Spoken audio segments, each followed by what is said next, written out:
5, 4, 3, 2, 1. Main engine start and liftoff of the Delta II rocket with the MAP spacecraft, exploring the past and future of our universe. Guidance system has started. Pitch program is in. Roll program is in.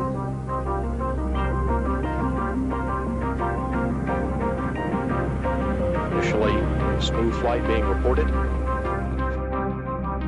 Solid motors are now at maximum thrust.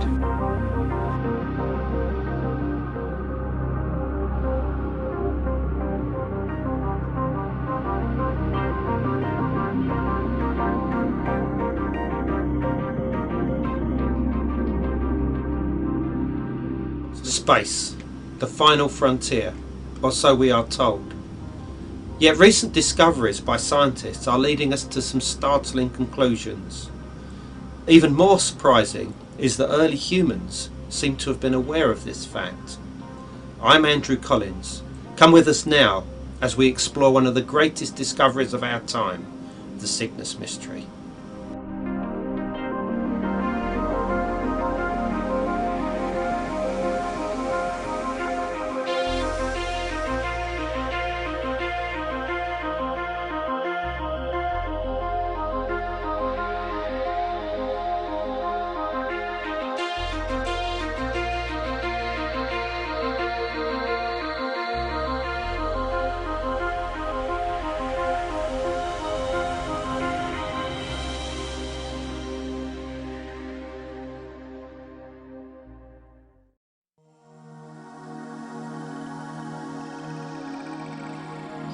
The origin of human civilization has long been one of the most intriguing and important mysteries of history.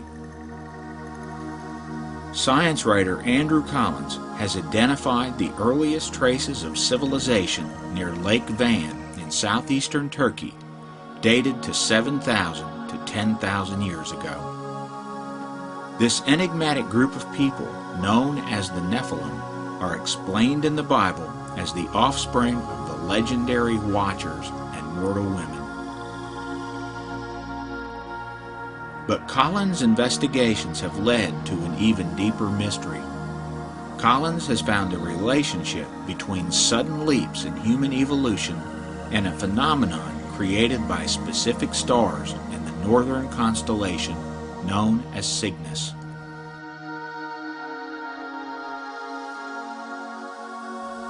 The first clues that led to this startling discovery were found in Turkey at the oldest and most mysterious ruins ever uncovered. The Cygnus Mystery began for me when in 2004 I visited Göbekli Tepe, which is being billed as the oldest temple anywhere in the world. Constructed around 9500 BC, that's several thousand years before either the Great Pyramid or Stonehenge. It consists of a series of subsurface buildings that had roofs that were held up by T-shaped stone pillars that were beautifully carved with different animals.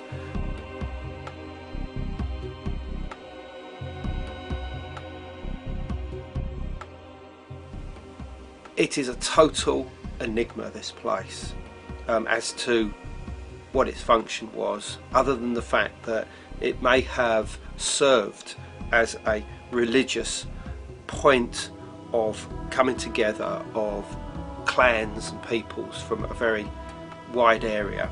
I visited this site and others like it that have been constructed either at a slightly later date, or of which have only just been uncovered, only within the past few years. And I wanted to try and get into the minds of the people that created these places.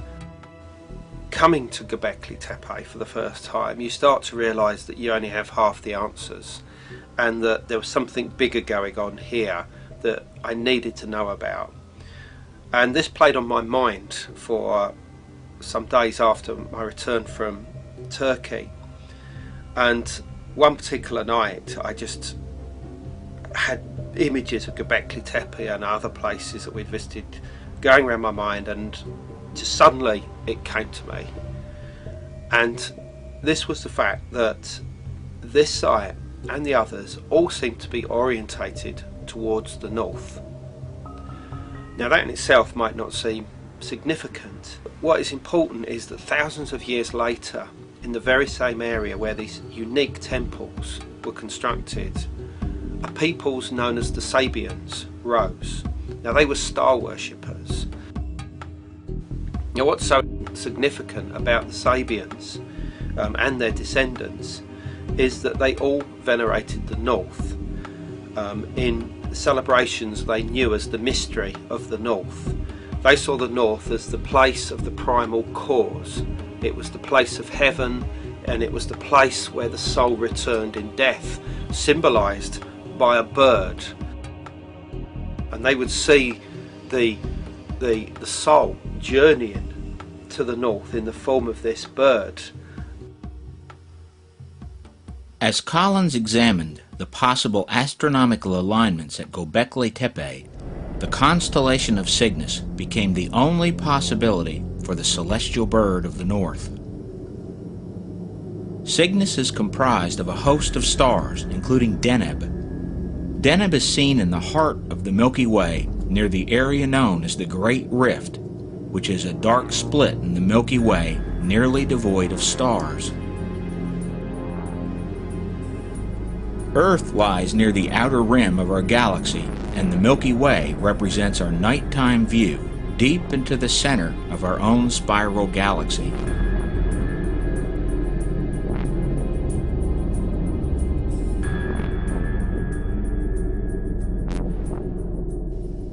In ancient religious belief systems, this stunning band of stars represented a magical pathway.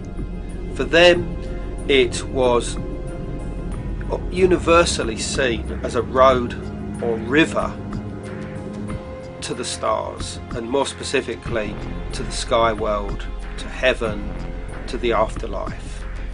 And what's so important about its relationship to Cygnus is that in its most northerly extension, exactly at a place where the Milky Way breaks in two, calls through this so-called dark rift or great rift of nebulous clouds and dust, which forms like this dark region.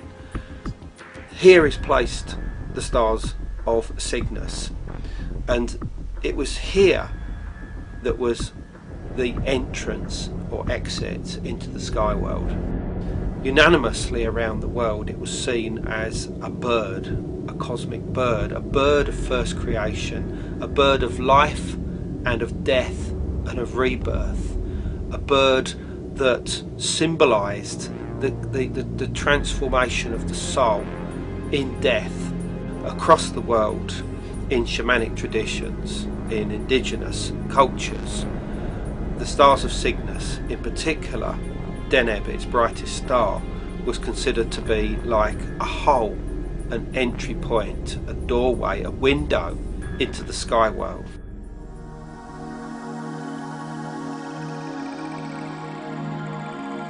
The area of science that investigates the astronomical alignments of archaeological structures is called archaeoastronomy. Sites such as Stonehenge, Giza, and numerous American mounds and earthworks have all shown extensive alignments with the sun, moon, and various stars. If Collins' idea that Cygnus was the soul's portal into the sky world is correct, then other ancient religious sites should show alignments to Cygnus.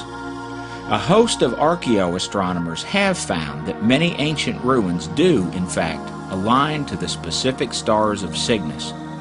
And Collins' own investigations have confirmed that dozens of sacred ancient sites were built to align with Cygnus. In Great Britain, a large number of megalithic or prehistoric sites are actually aligned in some way to Cygnus. For instance, Avebury, which is Britain's largest stone circle in the southern part of the country,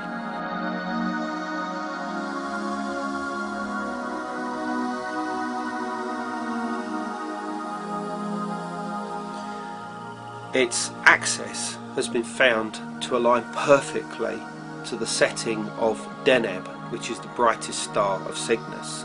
This was discovered in the 1960s by archaeoastronomer Alexander Thom. Another site, this time in Scotland, which seems to be aligned to one of the stars of Cygnus, is Callanish, a very beautiful cruciform shaped stone circle on the Isle of Lewis in the Scottish Western Isles.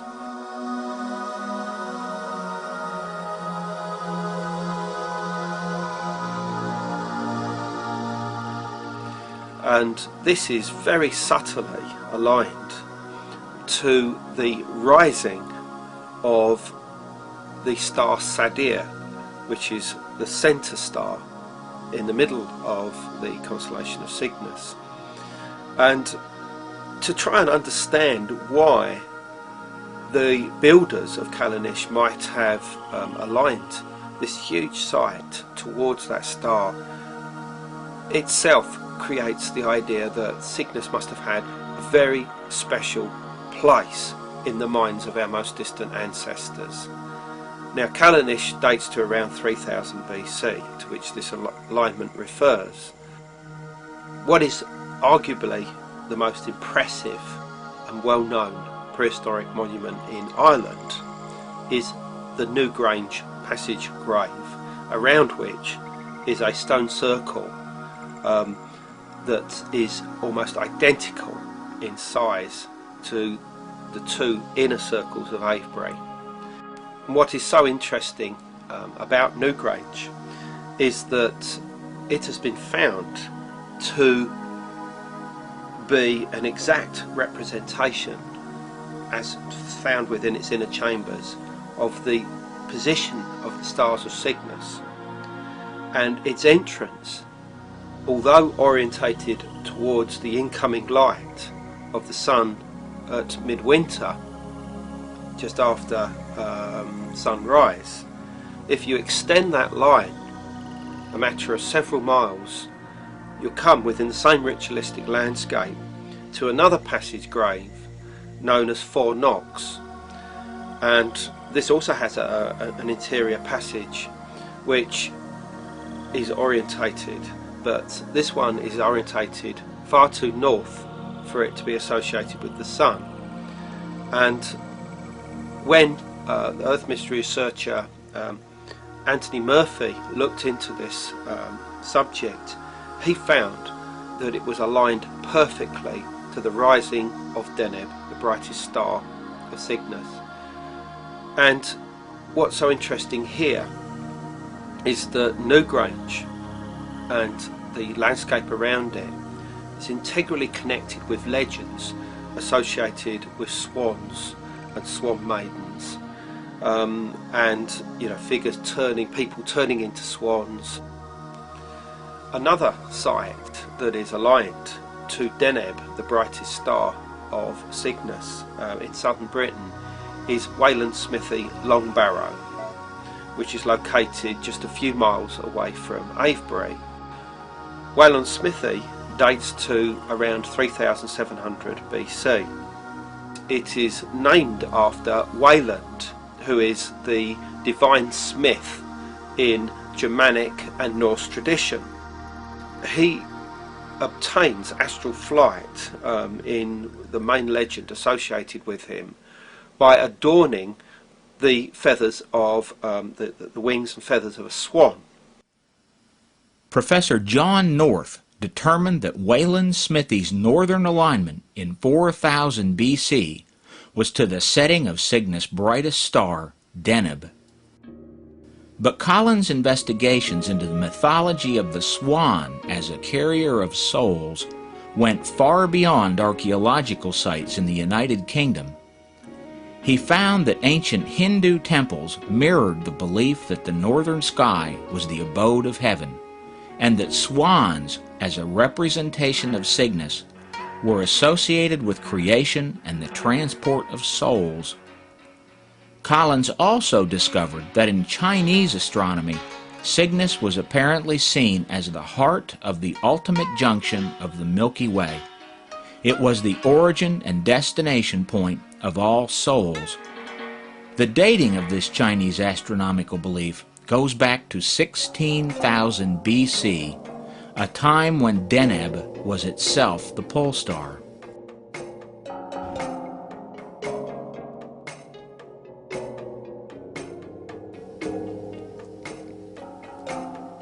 As it became increasingly clear that Cygnus was the key to understanding many ancient religious beliefs and rituals about life and death, Collins came to the conclusion that ancient Egyptian sites and beliefs also showed a direct link to Cygnus. We find that in ancient Egypt, the constellation of Cygnus was very important. It was primarily the sacred falcon in the sky, which went under various names of Horus or Sokar, and that this was reflected on the ground in the region of the Giza Plateau, where the Great Pyramid and its two other companions were found. You can actually overlay the stars of Cygnus, or the principal stars, over the three pyramids exactly, absolutely perfectly. If you take a line from the position of the three pyramids towards the northeastern horizon, we find that Deneb, the brightest star of Cygnus, rises up perfectly from the position of Egypt's very ancient cult centre of Heliopolis, which was associated with death and rebirth through its image of the phoenix, the bird of rebirth that was seen to rise up. What is also significant is that the orientation of the three pyramids, if extended towards the northwestern horizon, we find that the stars of Cygnus set precisely in alignment with those three pyramids.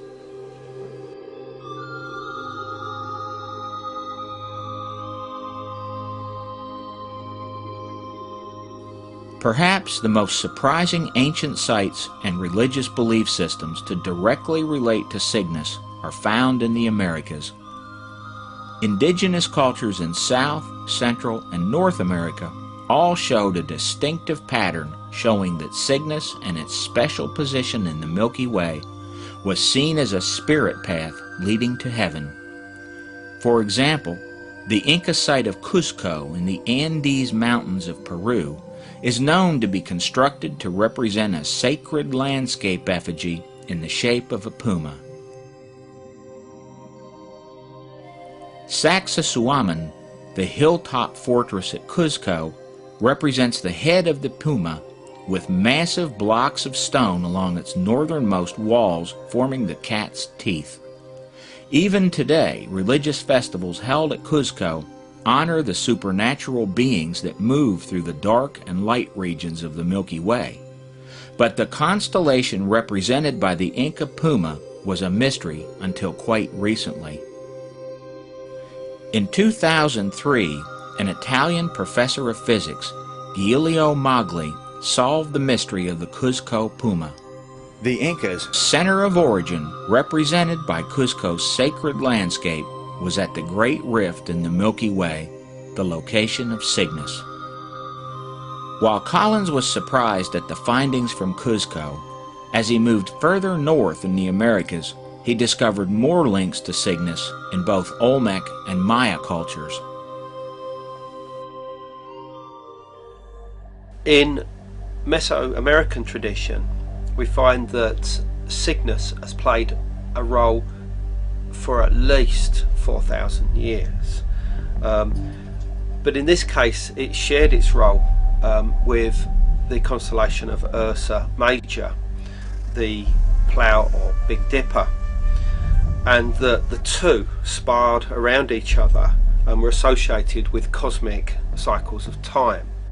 these two constellations were represented in symbolic form amongst the Olmec, quite specifically upon the so-called were-jaguar, images and carvings of the were-jaguar. The were-jaguar itself, due to the spots all over it, has been considered a representation of the night sky. It is a symbol of the transformation of the shaman into an astral state for journeys into the cosmos.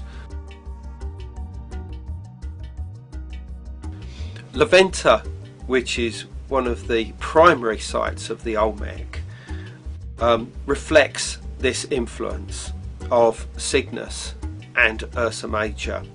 It is aligned precisely 8 degrees off of true north, and in around 1000 BC, when this particular alignment was created on the ground, this reflected the setting stars of Ursa Major, but also a mound was specifically placed to reflect the setting of the star Sadir, the centre of the cross star of Cygnus, as well at the same time. In Mayan tradition, Cygnus played a slightly different role. It seems to be associated with a bird that sat at the top of the world tree, the cosmic tree. The sun itself was seen to be reborn periodically as an egg, a sun egg, which could easily be seen as being born of the cosmic bird, as it is in various other traditions around the world. And this dovetails very interestingly into the modern concept of 2012 and the idea that on the 21st of December 2012, the end of the Mayan long count cycle, the so-called Bactun cycle, will signal not just the end of one time cycle but the beginning of a new. But the sun will be seen upon the horizon as it rises up to align perfectly to the centre of our galaxy. But what a lot of the key New Age archaeologists involved in this have not yet recognised is the fact that the tube along which this sun is born is the Great Rift or Dark Rift, the place along the Milky Way that begins in the vicinity of the Cygnus constellation and opens up where exactly the sun is born at the time of 2012, therefore reflecting this whole idea of the cosmic bird giving birth to the sun egg, which will begin the new cycle of time for humanity. I came to realise the importance of Native American traditions to the Cygnus Mystery by the fact that if Cygnus had been so important to our Paleolithic ancestors in the ancient world, then presumably it would have been carried onto the American continent as well and be preserved amongst Amerindian mythology and cosmology, and maybe even within the alignments of their sites. So I started to focus on one of the most ancient of the cultures of North America, who are the Hopewell. And what we find is that firstly they were the creators of a number of effigy mounds, which included those of birds. Interestingly, they also constructed bear effigy mounds as well. Whereas the bear effigy mounds have become associated with Ursa Major, the Big Dipper, those of the bird, which are found quite frequently in various states, have been associated with the constellation of Cygnus. Now this is quite intriguing because one of the most prominent bird effigy mounds can be found in the centre of a huge circular earthwork of Great Circle, or the fairgrounds, in Newark, Ohio. And here, right in the centre of it, is so-called Eagle Mound. And this is roughly or abstractly shaped like a bird or a bird's foot, and is orientated specifically towards the only exit of the circular earthwork, and that is roughly towards the midsummer sunrise. Now this is intriguing in itself, and upon visiting there in 2004, I wondered whether it was possible that the Hopewell peoples that constructed this place, approximately 100 BC, may have seen the eagle as in some way a psychopomp, a carrier of souls, through the point of exit up into the heavens.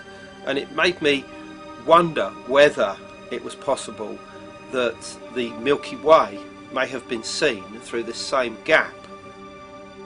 I found that just 2 hours before sunrise on the summer solstice, the Milky Way would have been perpendicular, rising perfectly up from the position of this exit at Great Circle up into the sky, where directly above in the just in the northern heavens the stars of Cygnus would have been seen. To me this was all beyond coincidence, and to me Eagle Mound at the centre of Great Circle was unquestionably a representation of the Cygnus constellation, and reflected the whole belief among the early Native American peoples in the transmigration of the soul in a bird via the Milky Way to the stars of Cygnus.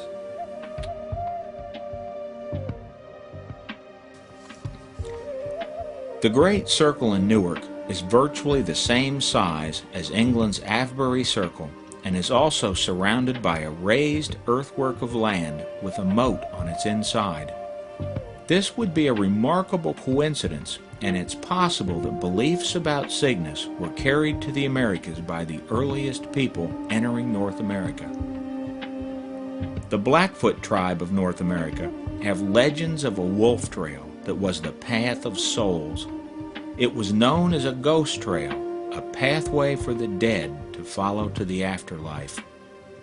The Blackfoot shield shows the wolf trail, with the Milky Way probably depicted as a crossbar connecting the earth on both ends, with the 4 primary directions shown. The human race is depicted as small dots on the earth. The center cross of the Blackfoot shield shows what is believed to be the Northern Cross in the center of the Milky Way. The Northern Cross is what Native Americans and others have sometimes called Cygnus. Precisely when the first Americans arrived is currently hotly debated, but no one doubts that they entered the Americas by 9500 BC, and new genetic evidence suggests that people may have entered thousands of years earlier. With this vast background of information confirming that Cygnus was the focal point of worldwide veneration, Collins was led to consider precisely when and why Cygnus had become so important. The answer was found in Europe, in deep caves with wall paintings depicting swans and other bird forms. I first started realising that Cygnus X3 was important to prehistoric man when I was looking into the cave art of Western Europe that was constructed as long ago as 17,000 years ago, as far back as 33,000 years ago. And I wondered why the oldest known representation of a constellation is that of Cygnus. This can be found in the Lascaux caves in the Dordogne region of southern France. And here they are depicted, the cosmic bird, the celestial bird, upon a pole next to which is a birdman, a symbol of astral flight, astral journeying to the sky world, to heaven. With Cygnus serving as the North Pole star in 17,000 BC, Collins came to believe that this was one reason why the constellation of the bird was seen as important to the ancients. But it didn't seem to explain why Cygnus was important to the ancients as long ago as 30,000 years, or why it retained its importance after it ceased to be the pole star. The sudden emergence of fantastic cave art 17,000 and 30,000 years ago was a profound advance in humanity. Clearly, something had changed, and Collins suspected that a sudden evolutionary leap had occurred in human DNA. The source of the genetic mutation that produced the evolutionary leap was apparently due to Cygnus. So I started to look into the importance of deep caves, and it was then that I found that these caves, which are often hundreds of yards deep, penetrating very deeply into the ground itself, seem to have been the most sacred places to them. They seem to be going there for a reason, and this obviously was associated in some way with the achievement of altered states of consciousness, and in this state they would feel that they could journey back to the place of cosmic life and death. And so I tried to find out whether caves themselves had any kind of special property, and it was then that I realised that the only form of cosmic ray that actually reaches inside such deep caves were coming from a single source in the night sky, and this was Cygnus X3. In the 1980s, underground particle detectors located at several spots around the world simultaneously recorded an unexpected and important discovery. Cosmic rays were found to be penetrating over 1,000 feet of solid rock above the underground facilities. This was thought to be impossible, but equipment repeatedly picked up a unique signal from the decaying cosmic particles. The source was soon identified. It was Cygnus X3, a binary star system located in the Cygnus constellation, and the unique cosmic particles were dubbed Cygnets, meaning children of the swan.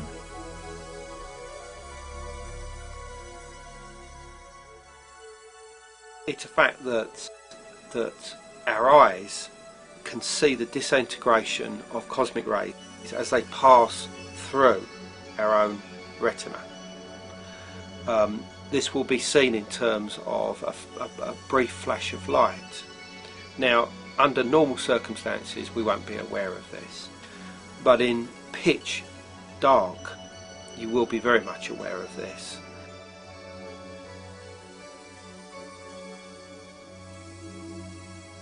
Collins theorizes that ancient shaman entering the dark world of the caves often took hallucinogenic mushrooms and watched as the decaying cosmic particles from Cygnus created fantastic flashes of light.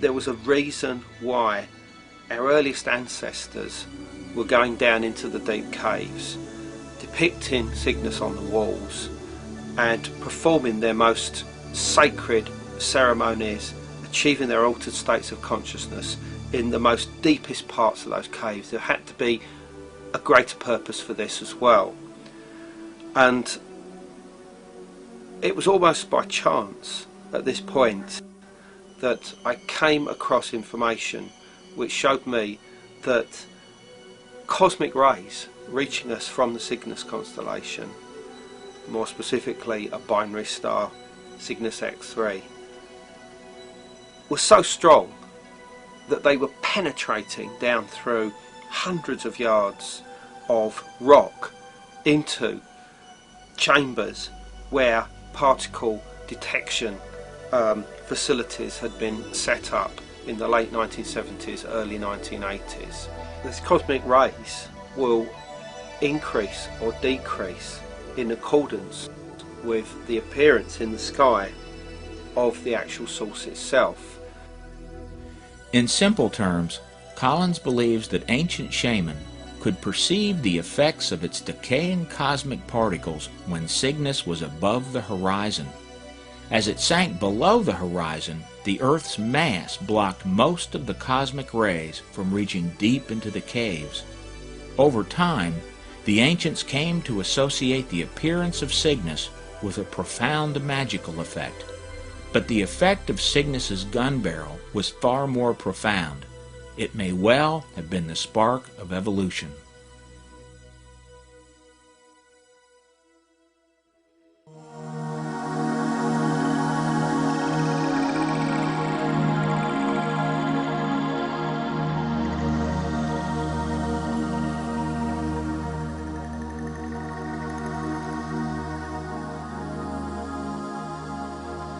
Binary systems like Cygnus X3 are made up of two specific components. One of them is a very large star, which is known as a Wolf-Raynaud star, is in very close proximity to a star which has gone through the process of supernova and is now basically a dead star. And this dead star is either a neutron star or a black hole. It's not known specifically as yet which one it is, but both of these, and I suspect it probably is a neutron star, draw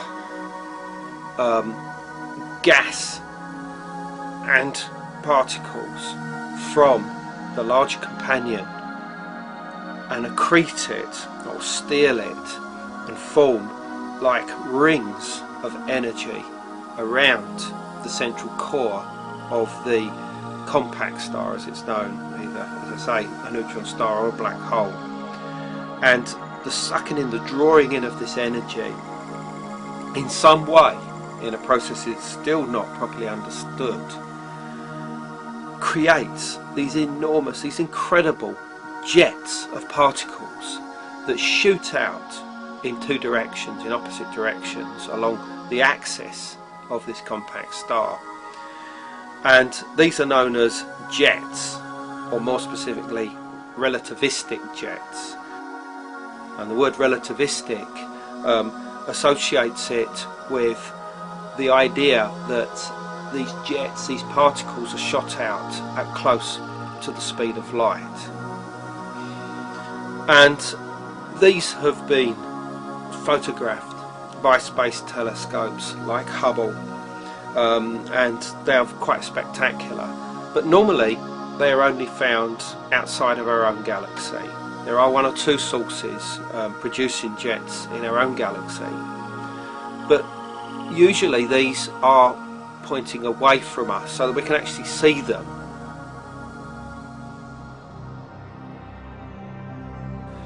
What's important about Cygnus X3 is that it's inside our own galaxy. It's only 30,000 light years away, which, although sounds like a long way away, is actually relatively close in astronomical terms. And one of its jets is pointing directly towards the Earth. These jets were like a cosmic gun barrel blasting the Earth with cosmic rays in a manner that apparently has been going on for anything up to 700,000 years. Human DNA is altered in several naturalistic ways, including by radiation, exposure to chemicals, and natural flaws in DNA replication. Specific genes can be literally turned on and off like a light switch. Amino acids can be replaced by other amino acids, and portions of DNA can be expanded or deleted. It's completely accepted in science that cosmic rays can and do alter DNA. Since Cygnus is the source of the most powerful cosmic rays hitting Earth, it's likely that it has been responsible for altering DNA for thousands of years. And this is caused because these tiny particles of radiation will affect our genetics, will affect our DNA. Collins' speculations on Cygnus are supported by research showing a direct correlation between beryllium-10 levels recorded in ice cores from the Arctic with spurts in human development. Did the ancients know of these cosmic rays? Well, to begin to answer this question, we have to look at the levels of cosmic rays that have been recorded in Earth's history. And what we find is that during Paleolithic times, anywhere between say 40,000 years ago through to 14,000 years ago, there was an incredible increase in cosmic rays, twice the level that we are receiving today, with certain peaks around 40,000 years ago itself, and around 17,000 to 14,000 years ago. There are two peaks of activity. What's so interesting is that those peaks correspond to periods of great acceleration in human evolution.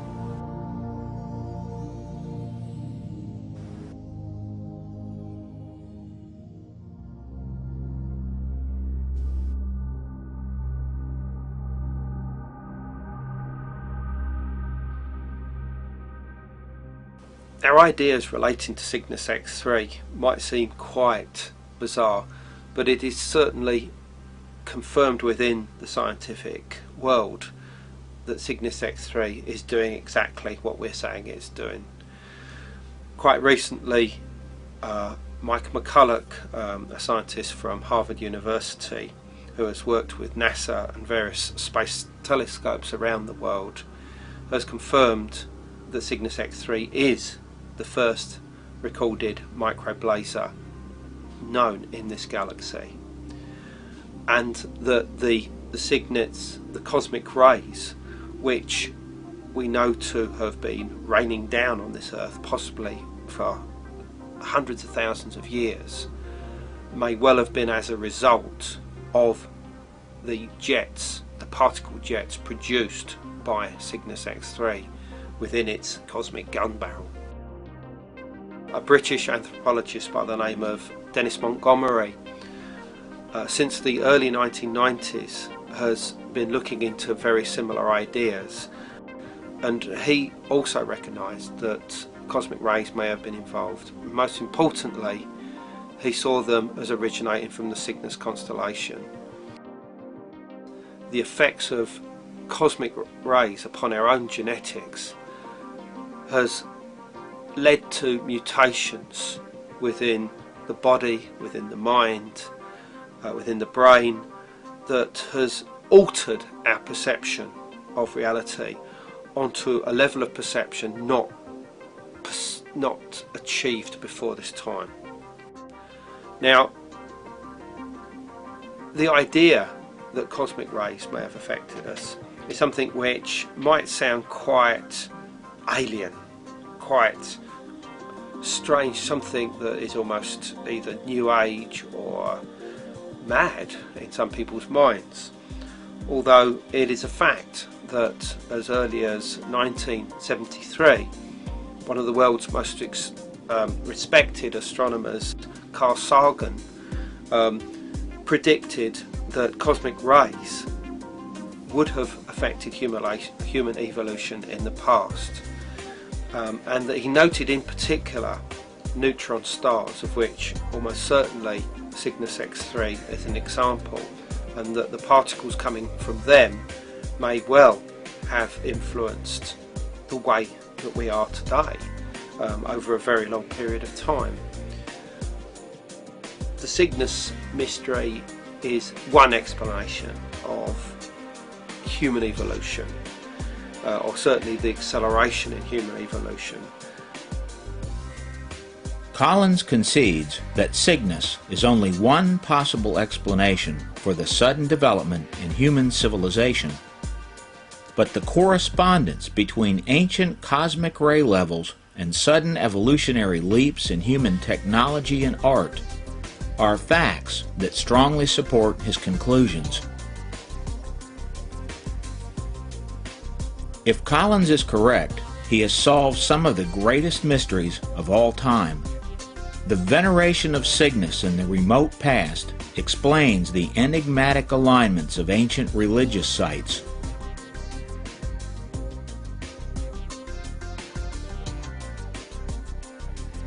It explains why the swan, or a similar bird, was seen as a carrier of souls in many ancient cultures scattered around the world. It explains the ancient belief that a specific location in the Milky Way was the portal into the sky world. It explains why shamans entered dark caves to perform their most sacred rituals and paint representations of Cygnus on the walls. And it explains the sudden evolutionary leap in mankind. The confirmation of Collins' incredible findings will probably come from space scientists working all over the globe, combining their research with genetics. Astrophysicists have found evidence that the universe began with a Big Bang, and that everything that exists is made from the same material as the stars. The ancients believed that the source and destiny of each human soul was found in the stars.